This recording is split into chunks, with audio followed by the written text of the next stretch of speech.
the IN-1 Nixie clock from tubetester.com.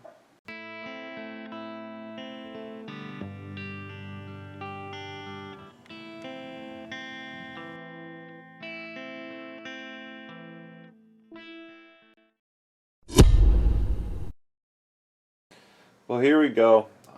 I'm always into a project when I think gotta get the camera going. So some of you might enjoy where we're at with this little project I just kind of started. It's obviously a Nixie clock, part of a larger thing that I made for friends, and we had some failure,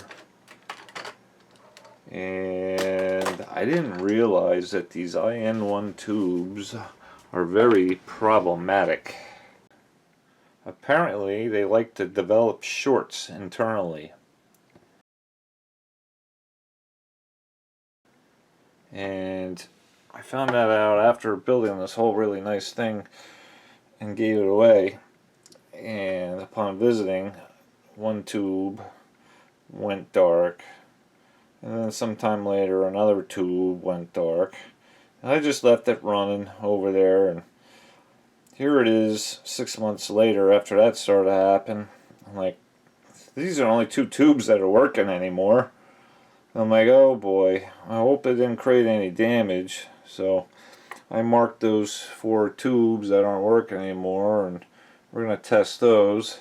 In the interim, I went on eBay and got 6 more, and upon opening this thing up,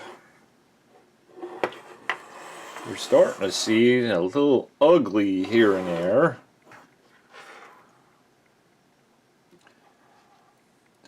Yeah, we got a cooked resistor there.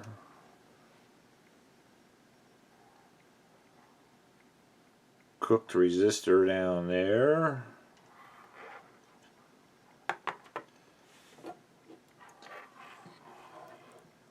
Another cooked resistor there. Not as bad. Yeah. And this thing kept running. I probably should have unplugged this thing right away, but the high voltage section is a little darker. So I guess the high voltage section is still working because we had 2 tubes lit.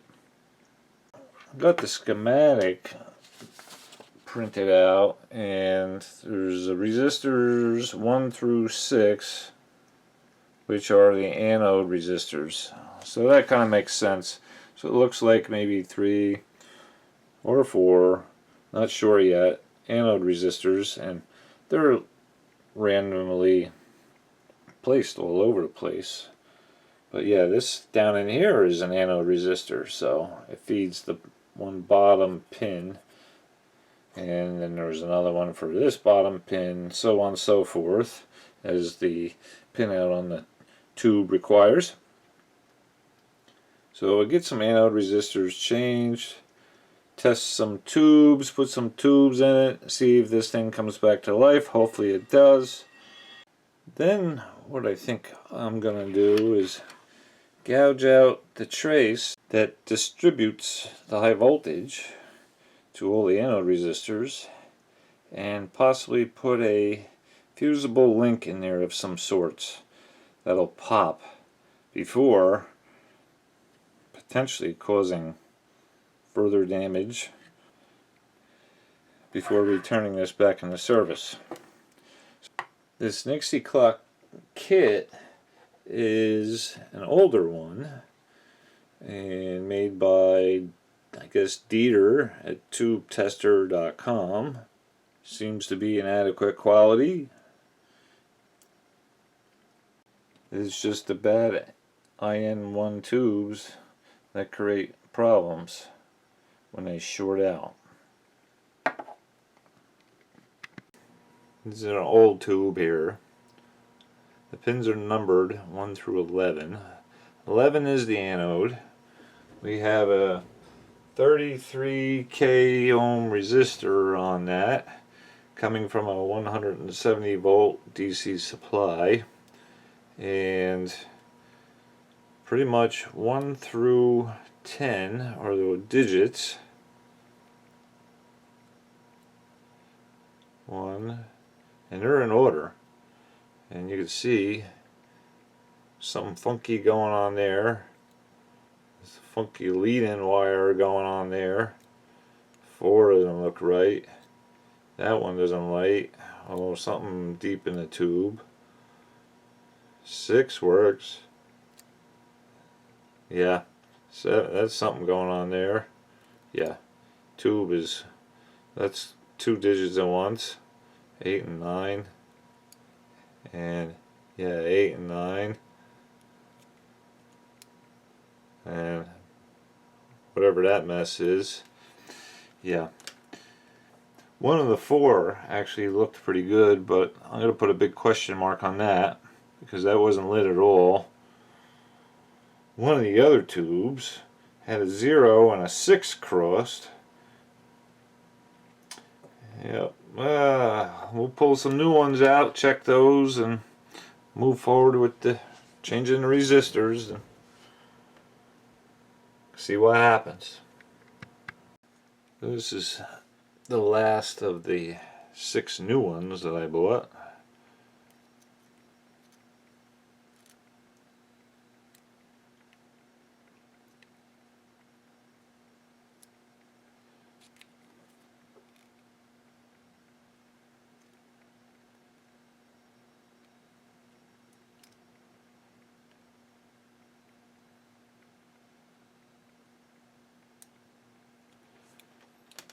And 2 of those 6 had a 9 with a dark spot.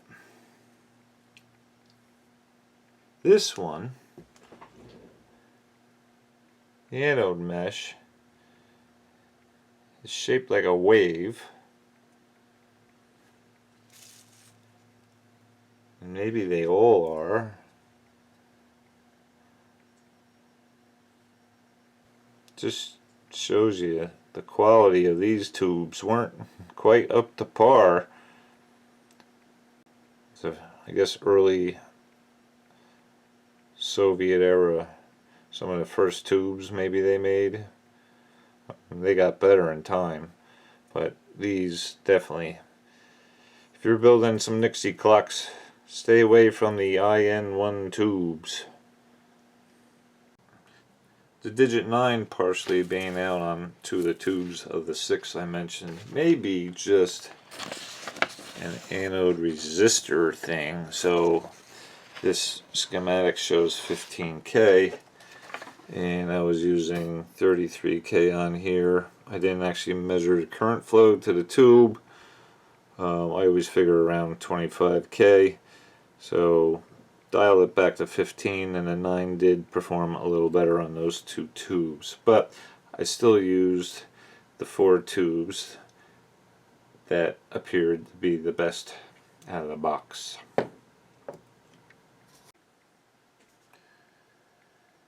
This is a real challenge. The resistors got so hot, the leads are really brittle. Some of them come out, some of them don't. What breaks off in the board doesn't want to come out either. It's almost like it's fused in there. And then you start to wonder, this black charred area,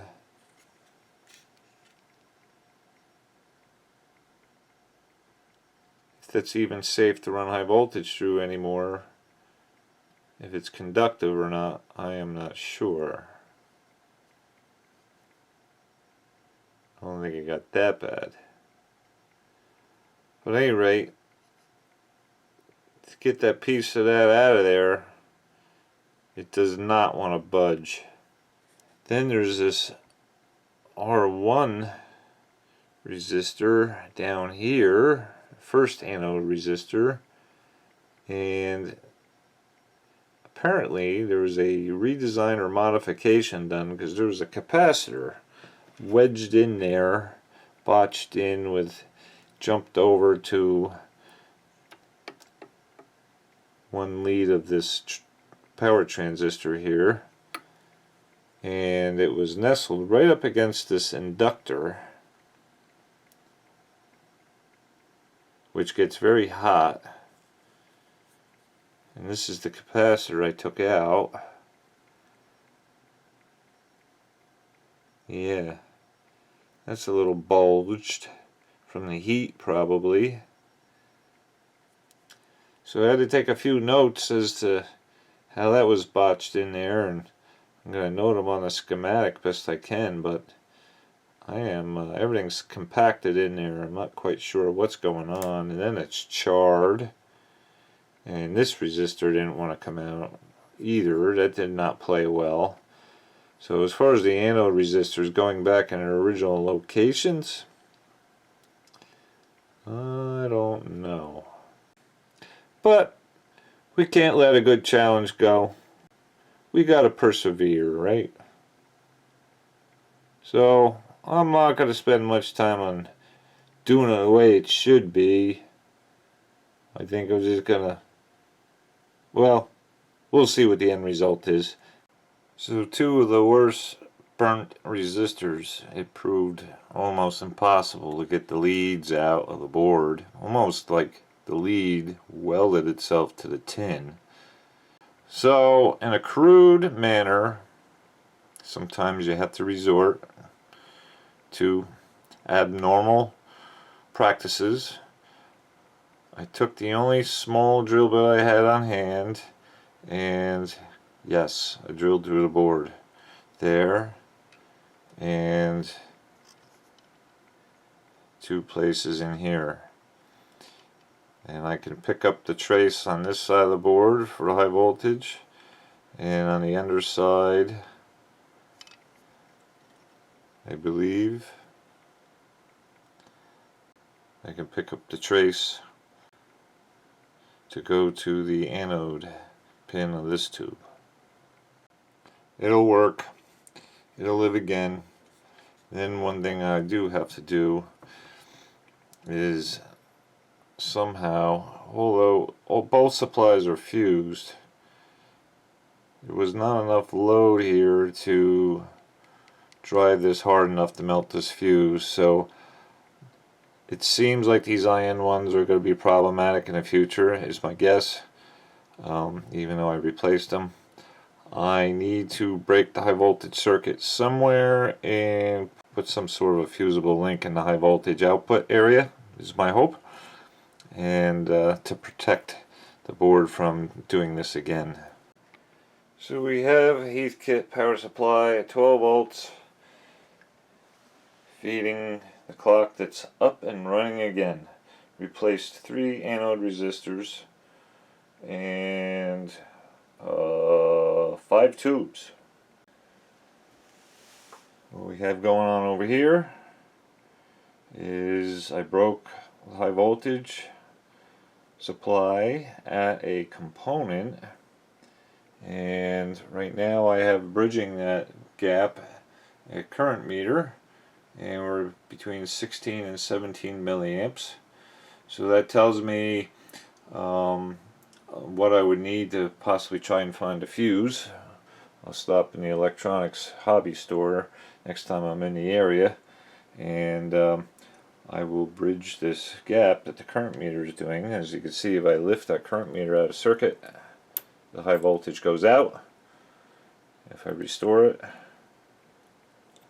comes back on. So I will put a fuse in that spot, maybe a 25 milliamp, and in hopes to prevent anode resistors from cooking off the board again should one of these tubes decide to go haywire. Finding this schematic online on Dieter's website, tubetester.com, I believe it is,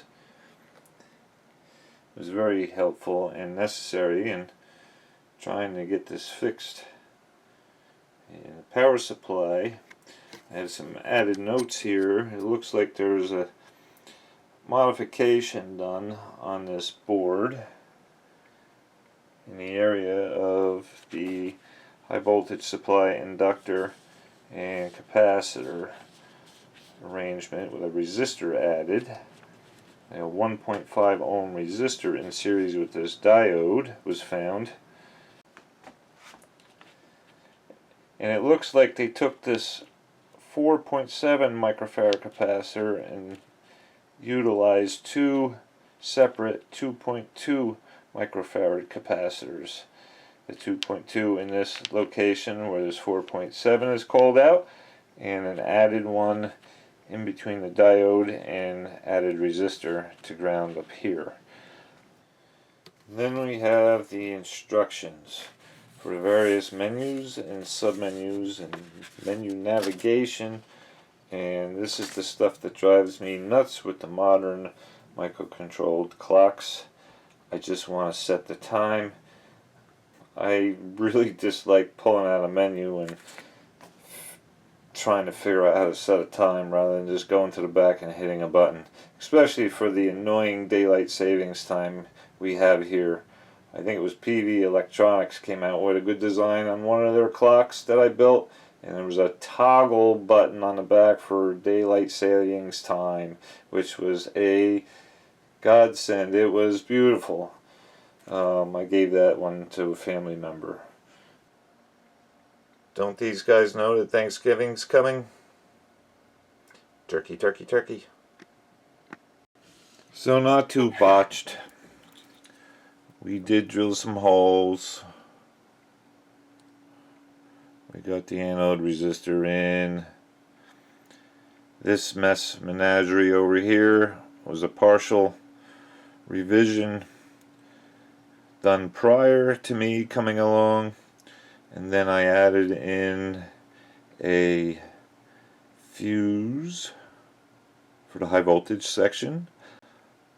The smallest I could find was 1/16 of an amp, which is a little bit more than 3.5 times what the circuit runs at.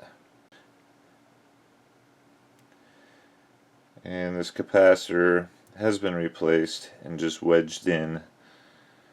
Not my finest hour here, but it has to be what it has to be. And yes, it is back up and running, and hopefully the fuse will prevent further resistor cooking and high voltage supply overworking.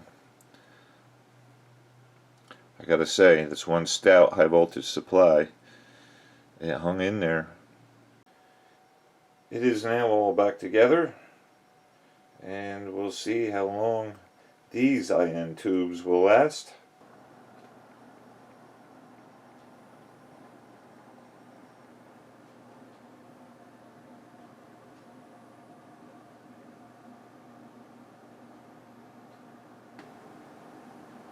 This now goes back to its owners. Thanks for watching.